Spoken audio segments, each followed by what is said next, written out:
Share market, IPO, Sensex, Nifty, ये सब आप सुनते होंगे अपने डेली लाइफ में। ये वीडियो एकदम बहुत ही बिगिनर्स है ना जो शेयर मार्केट के लिए, उनके लिए मैं खास बनाया हूँ। कुछ मेरे दोस्तों ने बोला था कि यार एक इस पे वीडियो बना दे, तो इन सब के बारे में थोड़ा बहुत नॉलेज रखता है तो हम भी कुछ सीख जाएंगे। तो मैं इसमें काफ़ी रिसर्च किया, उसमें मैं काफ़ी मेहनत किया हूँ। मैं मतलब 8-10 दिन से इसी पे देख रहा हूँ कि क्या होता है कैसे, तो उसमें मैं आपको सारी जानकारियाँ दूंगा। तो मैं आप एक पानी पूरी का एग्जाम्पल देता हूँ। एक पानी पूरी वाला है, जैसे आपका एक पानी पूरी वाला दिल्ली में रहता है ना, उसका दिल्ली में धंधा चल रहा है। अब वो देखा कि भाई लोग काफ़ी पसंद कर रहे हैं मेरी पानी पूरी के। अब उसका दिमाग में आया कि अगर मैं इसमें चेयर्स और बढ़ा दूँ ना, बैठने का जगह अच्छा कर दूँ और थोड़ा दुकान बड़ी कर दी तो और ज़्यादा कस्टमर आएंगे। तो उसके लिए उसे कुछ पैसे चाहिए, तो उस टाइम पे तो वो अपने दोस्त भाई से, अपने रिलेटिव से पैसे लेके अरेंज करके उसमें इन्वेस्ट कर देगा। अब कुछ दिनों बाद जैसे दिल्ली के में उसकी 2-3 शॉप हो गई। अब उसके बाद भी उसका ये जो पानी पूरी का क्रेज है ना, वो नहीं रुक रहा है, और भी भीड़ बढ़ने लगी है ना, और ज़्यादा लोग आने लगे हैं। तो अब उसको दिमाग में और आया, अरे यार अभी तो हम और पैसे कमा सकते हैं। अब उसके लिए उसको और बड़ी जगह चाहिए, और ज़्यादा उसको अपने ब्रांच खोलने पड़ेंगे। तो उस टाइम पे वो क्या करेगा, बैंक से लोन लेगा। ठीक, अब बैंक से लोन लेगा। अब बैंक तो लोन दे दिया, लेकिन क्या रहता है, बैंक तो भाई अगले 1 महीने में अपना वो ईएमआई लेके पहुंच जाएगा कि भाई हमारा तुम किस्त पटाओ। ठीक, अब उसके बाद ये सब चलता रहा। अब फिर भी जैसे दिल्ली के बाहर, मतलब दिल्ली में हर जगह उसका सेटअप हो गया, फिर भी उसका क्रेज रुक नहीं रहा है। मतलब दूसरे स्टेट से, आसपास के सिटीज से, है ना, दूर दूर से लोग उसके खाने आ रहे हैं। अब उसके दिमाग में है, अब मैं इसको और एक्सपेंड करूंगा, मतलब अभी कम से कम मैं 1-2 स्टेट में और करूंगा। तो अब इस टाइम पे आपके क्या आते हैं, एंजल इन्वेस्टर। अब एंजल इन्वेस्टर होते क्या हैं, एंजल इन्वेस्टर वो होते हैं जो कि आपके बिजनेस में पैसे डायरेक्ट खर्च नहीं कर सकते हैं। ये आपके बिजनेस में कुछ शेयर लेते हैं, मतलब कुछ इक्विटी लेते हैं। जैसे उस पानी पूरी वाले की बात हुई, 10 लाख रुपए, 10% इक्विटी ऑफ देयर रिवेन्यू, मतलब 10 लाख को पैसा दे रहे हैं एंजल इन्वेस्टर, और 10% का शेयर मतलब इक्विटी उस बिजनेस से ले रहे हैं। मतलब जो भी प्रॉफिट होगा, रिवेन्यू होगा, उससे 10% वो निकाल लेंगे। अब उसके बाद फिर भी उसका क्रेज नहीं बढ़ा। अब उसको ये लग रहा है भाई मैं अब 3-4-5 जितने मतलब हो सके मैं उतने स्टेट में करूंगा। अब इतना पैसा एंजल इन्वेस्टर अरेंज नहीं कर सकता। इसके बाद आते हैं वेंचर कैपिटलिस्ट। ये क्या होते हैं, वेंचर कैपिटलिस्ट होते हैं ये मतलब ऐसे ही स्टार्टअप्स को ढूंढते रहते हैं जिसमें हम पैसा फंसाएं। ये कोई शेयर नहीं लेते हैं, कोई इक्विटी नहीं लेते उस धंधे का, बस वो इसमें पैसा फंसाएंगे और एक टर्म रहता है कि भाई 1 साल में हम तुमको हमको इतना पैसा देना पड़ेगा। अब उस पानीपुरी वाले का सही रहा, पूरा हर चीज देखता गया वो, है ना, वेंचर कैपिटलिस्ट ने भी उसमें इन्वेस्ट किया, पैसा अच्छा खासा बनता गया। अब उसका ये लगा कि यार मैं इसको पूरे इंडिया में क्यों ना फैला दूं। अब इस सिचुएशन में क्या होता है ना, कि आपके एंजल इन्वेस्टर इतने पैसा कर पाएंगे अरेंज, ना कि वेंचर कैपिटलिस्ट। इसके बाद होता है आईपीओ, इनिशियल पब्लिक ऑफरिंग्स। ये क्या होता है, इसमें आप क्या करते हो ना, इसमें शेयर इशू होते हैं मार्केट में। ठीक, अब ये होता क्या है, ये सेबी से लिंक, मतलब सेबी से अप्रूवल होना चाहिए तभी ये सब होता है। आईपीओ में क्या होता है ना, आपका जो जैसे ये शॉप का पानी पूरी का हमने एग्जांपल दिया ना, उसको पूरे इंडिया में एक्सपेंड करना था। तो अब इसमें क्या, इस सिचुएशन में क्या होगा, वो अपने आईपीओ लॉन्च करेगा। मतलब इसमें पब्लिक जो है ना, पब्लिक इसमें से वो क्या बोलते हैं, उसमें शेयर खरीदेगी, मतलब पैसे इन्वेस्ट करेगी। ये प्राइवेट लिमिटेड कंपनी का ही होता है, ठीक ना, ऐसे सब कंपनी का नहीं। अब बनी बात है यार, जब उसका स्टार्टिंग से मतलब 3-4 स्टेट में हो गया, तो बनी बात है प्राइवेट लिमिटेड कंपनी हो जाएगी, जैसे एमबीए चाय वाला। अब उसके भी कुछ टाइम से शेयर आ ही जाने, बनी बात है। तो इसके बाद आईपीओ आ गया। अब आईपीओ में क्या होता है ना, कि आप अपने मन मर्जी का प्राइस सेट कर सकते हो। मतलब कोई ये नहीं कि वो मार्केट में क्या प्राइस चल रहा है, कोई दिक्कत नहीं है, जितना आपको रखना हो। अब ये भी नहीं कि आप यार सीधे 1,000-2,000 रख दिए। अब स्टार्टिंग में 1,000-2,000 का मान लो नहीं लिए, तो तब तो आपको घाटा हो जाना है। इसलिए ऐसे प्राइस रखना कि जो पब्लिक वो कर सके। जैसे आप इस टाइम पे रख सकते हो जब पब्लिक शेयर्स वगैरह ज्यादा परचेज करे। अब उसके बाद आता है एसपीओ। एसपीओ क्या आता है, सेकंड पब्लिक ऑपरेट, मतलब दूसरी बार जब आप पैसा पब्लिक से उठाते हो। ठीक, अब ये कब होता है, जब आईपीओ आपका खत्म हो गया, ठीक ना। आप इसमें क्या हो, एक लिमिट होती है कि आपने 1 लाख जो शेयर्स है वो आपने मार्केट में जनरेट कर दिए। अब उसके बाद भी आपको पैसे चाहिए। इसमें आपने सुना होगा ना कि यार, मैं एक बात आपको क्लियर बता दूं, इसमें कंपनी शेयर का जो पैसा आता है ना, पब्लिक जब शेयर खरीदते है, उसके बाद कंपनी को एकदम उससे हट जाती है कि भाई हमको क्या मतलब, ठीक ना। उसको कोई वो नहीं है कि आपका क्या चल रहा है, शेयर ऊपर जा रहा है, मार्केट नीचे रहा है, कोई मतलब नहीं।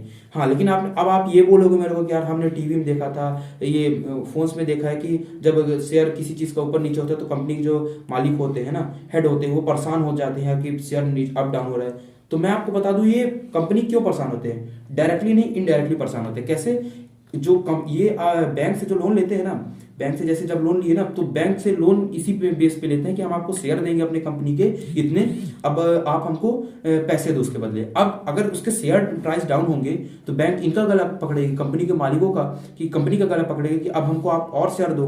तो इससे जो कंपनी के शेयर रहेंगे ना, इश्यू रहेंगे, वो पब्लिक वाले से, मतलब पब्लिक को ज्यादा नहीं खरीद पाएगी, आधे ज्यादा शेयर तो वो बैंक को दे देंगे, तो शेयर कम पड़ जाएंगे। इसमें क्या होता है ना, जैसे पब्लिक एक बार, मतलब ये कंपनी एक बार में जैसे 1 लाख शेयर वो कर दी और लेने वाले 5 लाख हैं, इस सिचुएशन पे लॉटरी सिस्टम लॉन्च करते हैं कि लॉटरी में 5 लाख की मतलब लॉटरी लगा दी है, उसमें 1 लाख का फिक्स रहेगा, इतने निकलने हैं, आप जितने निकल गए तो लॉटरी के बेस पे दे देते हैं। लेकिन एसपीओ में क्या होता है ना, जब आप सेकेंड टाइम अपना शेयर इशू करेंगे पूरे पब्लिक में, तो उसमें आप अपनी मर्जी नहीं कर सकते। उसमें जो उस टाइम पे मार्केट का प्राइस चलता रहेगा ना, जो मार्केट में प्राइस रहेगा वही चलेगा। ये नहीं कि आप जैसे आईपीओ में कर दिए अपने मर्जी का, लेकिन एसपीओ में ऐसा बिल्कुल नहीं। इसी सबको देखते हुए प्रेमचंद 1875 में बॉम्बे स्टॉक एक्सचेंज ले गए। इसमें होता क्या था, एक जगह रहता था, जगह को सिलेक्ट किया जाता, उसमें लोग इकट्ठा होते थे और पेपर वर्क के द्वारा जो उनके स्टॉक्स रहते वो एक्सचेंज कर सकते थे। और अब ये देखा मतलब पूरे गवर्नमेंट ने देखा यार कि बहुत क्रेज है इसका, बहुत ज्यादा चल रहा है, तो 1992 में नेशनल स्टॉक एक्सचेंज भी आ गया है इसी बेसिस पे। लेकिन उन्होंने क्या किया, पूरा कंप्यूटराइज कर दिया है, कागज का सिस्टम ही खत्म कर दिया, पूरा एकदम कंप्यूटराइज हो गया है कि भाई घटाघट एकदम से ये खड़े होड़े लाइन में नहीं होना है, कंप्यूटर में आपका सब काम हो जाना है। तो अब ये सेंसेक्स और निफ्टी क्या होता है, अब ये बॉम्बे स्टॉक एक्सचेंज जो है ना वही है सेंसेक्स। अब सेंसेक्स में क्या होता है ना, बॉम्बे स्टॉक एक्सचेंज क्या करते हैं, जैसे स्टॉक एक्सचेंज कंपनीज तो बहुत सारी, जयपुर स्टॉक एक्सचेंज है और कानपुर वगैरह, लेकिन ये बॉम्बे और नेशनल तो बहुत ही फेमस स्टॉक एक्सचेंज कंपनी है।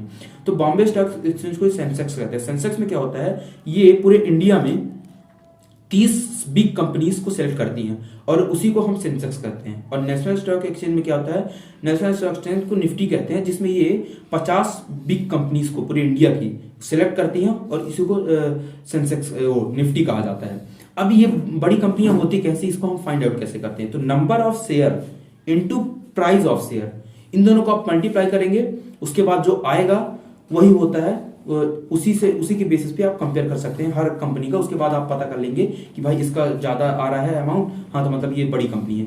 और ये होता कैसे मैं बताऊं ना, जैसे टीवीज वगैरह में टीआरपी तो आप जानते हो ना, अब टीआरपी किसी भी सीरियल किसी भी चैनल का पता करना, तो क्या करते हैं ये सब जो इसका टीआरपी पता करने वाले लोग रहते हैं वो क्या करते हैं, इंडिया के कुछ स्टेट्स में मतलब कुछ जगहों पे टीवी पे कुछ डिवाइस सेट कर देते हैं और उससे वो प्रेडिक्ट करते हैं कि यार ये यहाँ मतलब जितने में हमने देखा है, जितने टीवीज में हमने डिवाइस सेट किया उतने में सबसे ज्यादा कौन सा चैनल देखा जा रहा है, उससे वो टीआरपी फाइंड आउट करते हैं। वैसे ही सेंसेक्स और निफ्टी करता है कि ये आपका number of share into price of share करके पता कर लेता है।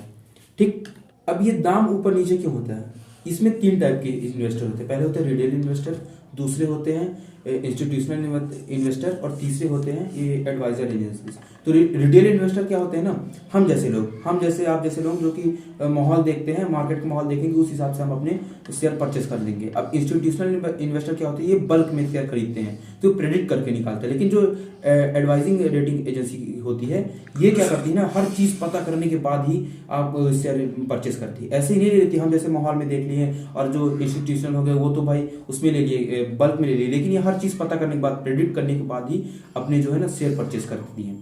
आपको तो इतना सब कुछ अब समझ आ गया होगा। अब आप ये सोचेंगे अब इस वीडियो को देखने के बाद अगर आपका मन किया कि हम शेयर परचेस करेंगे, हम स्टॉक मार्केट में घुसेंगे, तो कैसे, तो मैं बताता हूँ। बहुत ही सिंपल है, आपके पास एक मोबाइल फोन होना चाहिए, उसके बाद आप सब कर सकते हैं। तो इसमें इसका प्रोसेस क्या होता है, आपको इसमें 3 चीज चाहिए, एक सेविंग अकाउंट चाहिए, एक डीमेट और एक ट्रेडिंग। तो मैं आपको एक डेली मतलब लाइफ से एग्जांपल से देता हूँ। जैसे अगर आप एक दुकान में गए कपड़ा लेने, तो जो आपका वॉलेट हुआ वो आपका सेविंग अकाउंट हो गया। जो आपका बैग हुआ, मतलब जैसे आप एक दुकान में गए, वहां से एक आपने टी शर्ट परचेस की, वॉलेट से पैसे निकाल के टी शर्ट परचेस की, उसके बाद उस टी शर्ट को एक बैग में डाला, तो जो आपका वॉलेट हुआ ना वो आपका सेविंग अकाउंट हो गया। जो आपका बैग में जब आप टी शर्ट डाले वो आपका डीमेट हो गया। और जो ट्रेडिंग अकाउंट है ना वो आप खुद उसमें आप एक्ट कर रहे हैं, मतलब आप ट्रेडिंग अकाउंट आप उस बैग को लेके चल रहे हैं। उसी हिसाब से इसमें आप ये 3 चीज बेसिक होती हैं। जैसे आपको सेविंग अकाउंट होना चाहिए, मतलब बैंक अकाउंट होना चाहिए, उसके बाद सेविंग अकाउंट से आप ट्रेडिंग अकाउंट में पैसे भेजेंगे, उसके बाद आप उससे शेयर परचेस कर सकते हैं। और डीमेट अकाउंट में क्या दिखाएगा, आपने कितने शेयर परचेस किए हैं, क्या उसका भी चल रहा है, क्या मार्केट में मतलब उसकी प्राइस है, बढ़ा है कि घटा है। तो आप समझ गए होंगे कैसे करना है। तो एक आपको मैं एक और एडवाइस दे देता हूँ, आप ये जो ना ब्रोकर वगैरह होते हैं उनसे आप बिल्कुल भी सलाह मत लीजिए, सब फेक रहते हैं। अगर आपको करना ही है ना, जैसे जो सेबी से लिंक्ड है, जो बहुत सारी वेबसाइट्स है पूरे, आप गूगल पे जाके देखिएगा ना, बहुत सारी वेबसाइट है जो सेबी से लिंक्ड है, वो सबसे आप देख के कर सकते हैं, वो अच्छे ब्रोकर होते हैं। लेकिन जो आपको मुंह जुबानी बता रहे भाई तू इसका शेयर ले ले, भाई तू उसका ले ले, बहुत अच्छा चल रहा है आगे, ऐसा ऐसा प्लान है, बिल्कुल मत करिएगा, ये सब फेक होते हैं, आपको इसमें बहुत बड़ा नुकसान हो सकता है। तो इसलिए आप किसी का भी सलाह मत लीजिएगा, आप अच्छे से पूरा जांच परख के इसका शेयर खरीद सकते हैं, और ये बहुत ही अच्छा है शेयर मार्केट, अगर आप जान गए। अगर आपको इसके ऊपर और वीडियो चाहिए और कुछ जानकारी चाहिए तो मुझे कमेंट में जरूर बताइएगा, और if you like a video keep it a thumbs up. Thank you.